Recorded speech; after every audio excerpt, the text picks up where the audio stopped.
Eu quero falar de uma história que aconteceu comigo.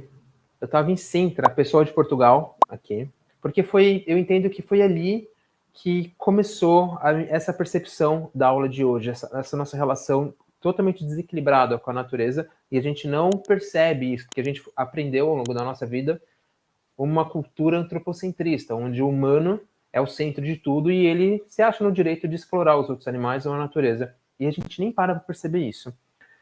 E ali começou essa percepção, porque eu estava em Portugal dando um curso de Reiki, na Associação Portuguesa de Reiki, aí eu aproveitei para dar alguns cursos de Reiki, e ali eu estava começando, isso tem anos, eu estava começando a querer aprender a me comunicar, já são anos atrás.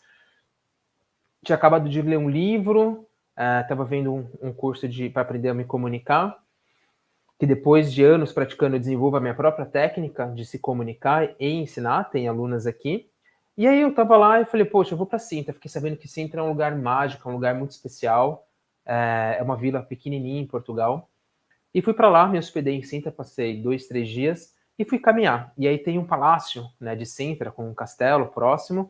Só que o palácio de Sintra tem uma floresta maravilhosa. E eu pude, no final quando eu estava saindo dessa floresta, eu vi uma névoa, parecia coisa de filme, assim, a névoa tomando conta dela. É realmente mágico quem puder visitar Sintra. Eu estava caminhando muito centrado. Eu estava sozinho, não estava com família, então eu pude ficar bem centrado, caminhando, observando a natureza, observando os outros seres, os animais não humanos. E aí, de repente, eu percebo na minha mente uma mensagem muito forte: perigo. E aí eu me arrepiei inteiro, meu corpo entrou em estado de alerta, e eu percebi esse pensamento, que parecia não ser meu pensamento, parecia minha voz, mas era como se esse pensamento tivesse entrado dentro da minha mente. E eu falei, o que aconteceu? E eu tomei um choque, eu parei. E quando eu parei, tinha uma teia de aranha muito grande e uma aranha grande aqui no meu peito. E eu percebi esse perigo como sendo ela me avisando esse perigo. Seria perigoso para ela, porque eu ia tirar ela, a teia dela, mas seria perigoso para mim também. E aí eu me afasto, peço desculpa para ela e continuo. Aqui foi a primeira experiência muito forte de uma comunicação, porque para mim foi muito claro que, apesar de parecer um pensamento meu, porque a nossa mente só conhece a nossa própria voz, não era um pensamento meu, porque veio de fora e veio do nada. E eu fiquei meio chocado com aquilo. Falei, caramba, que experiência foi essa, né? Eu estava muito próximo. E aí eu falei, vou ficar mais alerta. E comecei a caminhar mais, sair um pouquinho de uma trilha. E aí uma coisa que eu percebi foi que meu coração estava batendo muito rápido, muito forte. E eu estava achando aquilo estranho, eu estava ficando estranho. Parecia que eu não estava, como é que eu posso falar? Eu não estava sendo muito bem-vindo naquela floresta, no jardim do Palácio de Sintra. Era uma floresta. Era como se eu não tivesse muito bem encaixado naquele local. E eu não estava sabendo o que estava acontecendo. E aí eu decidi sentar numa pedra, bem próximo do chão, toquei as minhas mãos no solo, respirei profundamente, e aí eu me imaginei conectado com o solo, conectado com aquela floresta. Me imaginei sendo um animal naquela floresta. A gente é um animal, a gente sabe que a gente é um animal, mas fica esse conceito de que a gente é um humano. A gente separa isso, a gente cria essa separação, o animal e o humano. Então a gente se vê separado do reino animal. E naquele momento eu sentei e eu me entreguei, eu fui muito humilde e percebi que eu era um animal. Como qualquer outro caminhando ali, eu era um animal caminhando ali. Vim de outros lugares, mas eu estava caminhando. E eu parei de me perceber separado do reino animal. Eu me vi igual, de forma horizontal, com as outras espécies que estavam ali no local. E aí meu coração parou, parou aquele, estava acelerado, ele se acalmou, a respiração se acalmou, e aí a percepção que eu tive, e aí uma nova comunicação novamente, foi que agora era permitido eu estar naquele local. Por que não estava permitido? Porque eu estava me vendo separado. Alguém chega na sua casa e se vê como eu sou melhor que você. A pessoa não vai ser bem-vinda. Agora, quando ela se vê igual a você, nem melhor, nem pior, ela é bem-vinda. E era o que eu estava fazendo. E eu descobri que, por mais que eu já falasse há anos sobre reiki animal, sobre chakras dos cães e gatos, e eu estava começando a pesquisar comunicação intuitiva animal, eu ainda estava reproduzindo esse padrão do humano separado da natureza e do reino animal. Eu não me via como um animal, e eu não me via como uma expressão da natureza. Eu era um observador. Eu estava ali, quase um ser alienígena observando aquilo. E eu tive aquela lição, né? Eu estava sentindo no corpo. E aí ali foi maravilhosa depois da experiência. Eu não sei se isso já aconteceu com vocês, mas é muito forte. Vocês percebem essa... Eu sempre de criança tive esse chamado, assim, de... Deve ter uma forma diferente de se relacionar com a natureza. Não faz sentido a gente viver separado, a gente fazer o que a gente faz com os animais. Vocês percebem isso também? Vocês já sentiram isso? E aí a gente tem outra historinha contada pra gente. É como se fosse a mitologia moderna. Essa mitologia. Tem um livro muito lindo chamado Ismael, que é um livro fictício onde tem um gorila que fala, e aí ele tá falando com esse humano que você acha o Bambambam, e o gorila pergunta qual que é a sua mitologia atual. Ele falou, não, como assim, minha mitologia é? O que vocês acreditam? Né? Isso é o que é a nossa mitologia atual, o que a gente acredita. Que há habilidades, emoções e sentimentos exclusivos dos humanos. São detentores dos humanos. Né? Tem que ser. Como que eu vou deixar de ser esse ser que eu acredito? Essa história que a gente contou pra gente. Né? A gente tá falando muito antes de começar aqui nos bastidores sobre storytelling. Essa é a história que a humanidade vem contando para si e que está levando a gente para a destruição nossa e do planeta. Então está na hora de recontar essa história. E o que a gente veio contando para gente? Que habilidade exclusiva dos humanos, inteligência complexa, emoções e sentimentos complexos, criatividade, cultura. Os não humanos, os outros animais, eles são capazes de ter cultura, arte, senso de justiça, empatia, amor, luto, ciúmes, ressentimento e sabedoria. Sabe, tem, às vezes, mesmo no meio animal, de profissionais, veterinários ou não importa, às vezes eu ainda ouço assim, os animais não humanos não sentem ciúmes. Ciúmes é uma emoção, um sentimento, não é uma emoção, é um sentimento. Né? A gente tem diferença entre emoções e sentimentos. A gente tem 5 emoções primárias, alegria, tristeza, raiva, medo e nojo, e a gente tem os sentimentos, que é uma interpretação mental do acontecimento junto com uma emoção. Então, não, ciúmes, não é os animais não humanos não são capazes de sentir ciúmes.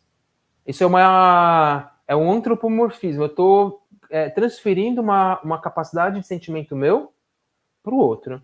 Me fala, quem tem cachorro e gato aqui em casa, já viu ele ficar com ciúmes? Você tem dúvida de que ele não estava com ciúmes? Me fala aqui, eu estou vendo os comentários.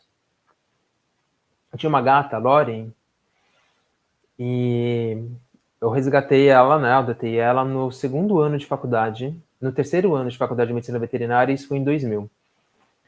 E aí depois, o meu primeiro relacionamento que eu tive, ela não entrava no quarto quando eu estava com essa pessoa. Ela ficava na porta do quarto me olhando, mas ela não entrava. Quando essa pessoa saía, ela entrava. Quando essa pessoa voltava pro quarto, ela saía. E ela ficava me olhando com uma cara de brava, claramente demonstrando esses ciúmes. O que ela ganhava com isso? Nada, ela estava demonstrando ciúmes. Olha aqui, várias pessoas falando que tem sim ciúmes. Os meus têm ciúmes e tenho 13 gatos. Em casa. Se a gente começa a dar atenção mais para um do que para o outro, vai rolar um ciúmes. Né? Aí eu entro me comunicando para explicar, às vezes, uma demanda que está precisando acontecer naquele momento, para ele ficar tranquilo que a gente já vai ter algo exclusivo com ele. Então, eles mostram isso. Tem alguém que não concorda com o que eu estou falando? Muito bem. Pode passar, Charles.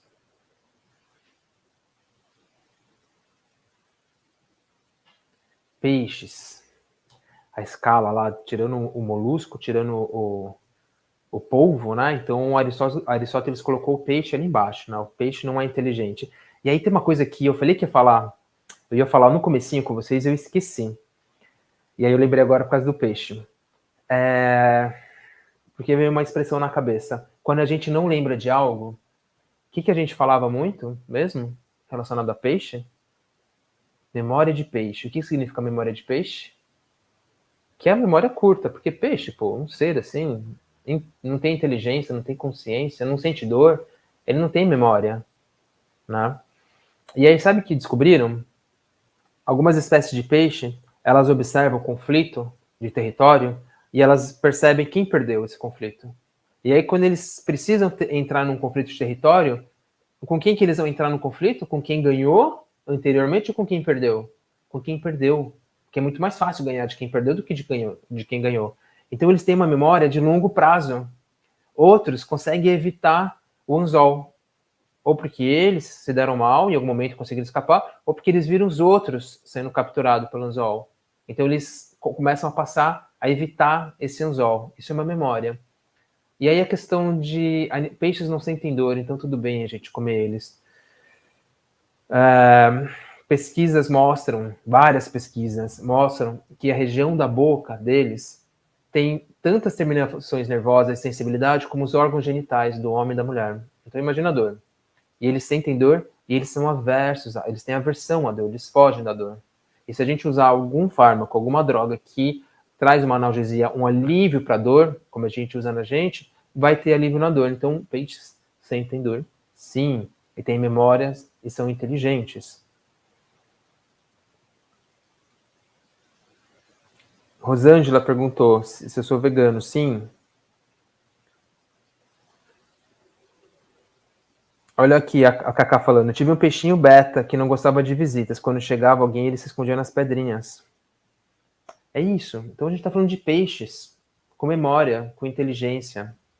Né? Você já viu vídeos de peixe interagindo com cachorro? Tem de golfinho, a gente já viu vários, mas tem de peixe interagindo com cachorro também.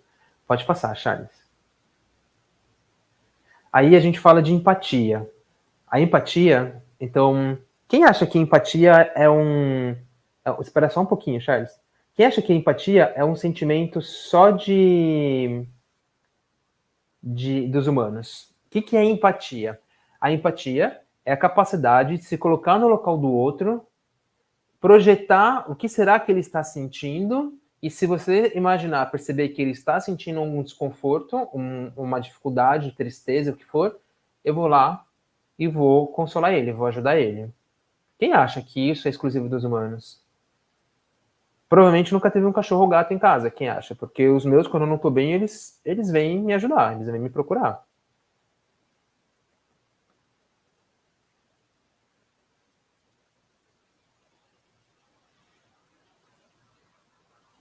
Ótimo. E olha esse vídeo, que legal. Pode passar, Charles. Ok, isso é o que eu encontrei na internet. Acho que tá sem som, hein?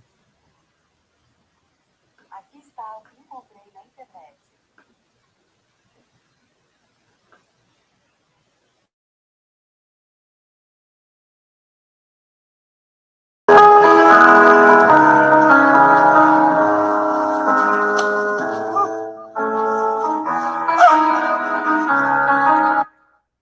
Pode passar próximo já.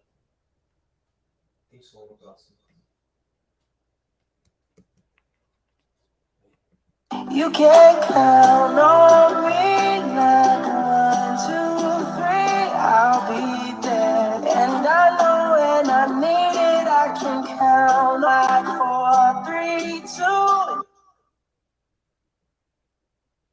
Aí, volta. Aí pode tirar.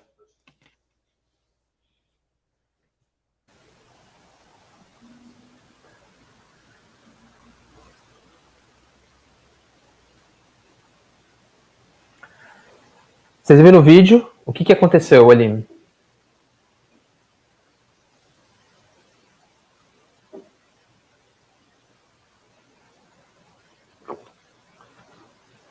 Um cachorro vê o peixe fora da água e joga ele pro peixe. Como ele entende que aquele peixe precisa ficar na água? Isso é uma prova de inteligência, de empatia, porque ele pode olhar e que ganho que ele tem com isso? Talvez ele fosse comer o peixe, né? Esse seria o ganho dele.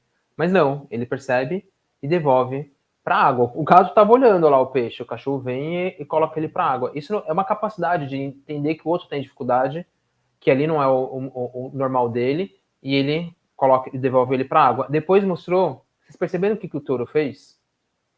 Touro, vaca, fala, esses bichos que nem pensam, só ficam pastando.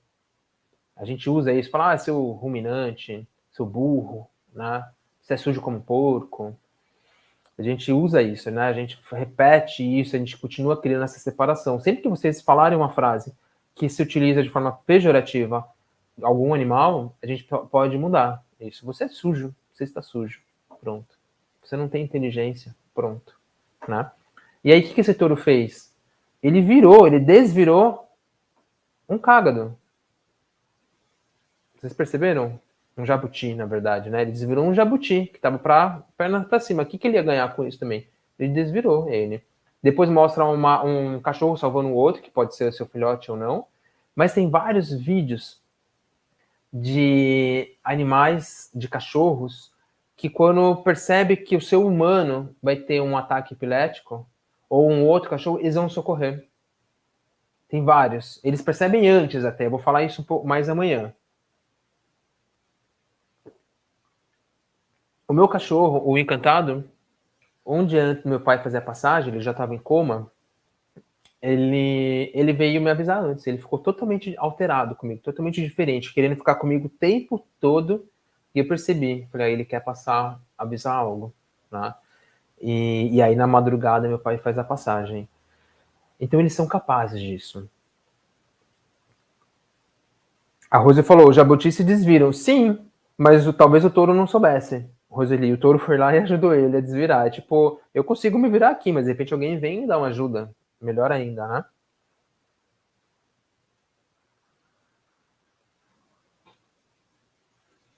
Exatamente. E aí aqui a gente falou de empatia. E inteligência complexa? De resolver problemas, de projetar uma solução para conseguir projetar uma solução para conseguir resolver algo complexo. Né? Será que é possível dos animais não humanos fazerem isso? E por que eu estou contando tudo isso para vocês hoje? Porque para mim, para a gente ter uma relação mais profunda e entender os animais, inclusive se comunicar, o primeiro pilar é a gente ter essa visão mais horizontal, incluir que são seres que têm inteligência, sentimentos e sabedoria, tá? Charles, passa o próximo, por favor.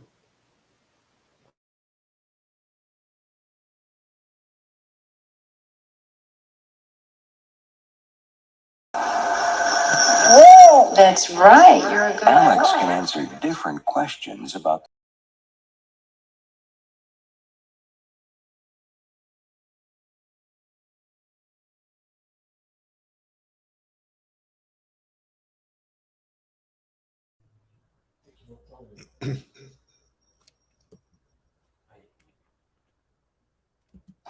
Alex, what matter? Whoa, that's right. You're a good Alex can answer different questions about the same object. Come on. How many corners? What shape? What shape? Four corner. Good boy. Alex hasn't just learned to say a certain word when he sees a particular object. He's paying attention to the questions. How many? 2. That's right. You're a good boy. What color bigger? What color bigger? Green. Oh, you're a good boy. He can look at 2 objects and answer several different types of questions about those objects, or he can look at a novel collection of items and answer questions about that collection. What this shows us is that he really understands what those questions mean. Pode passar a próxima. Aí deixa meu som também.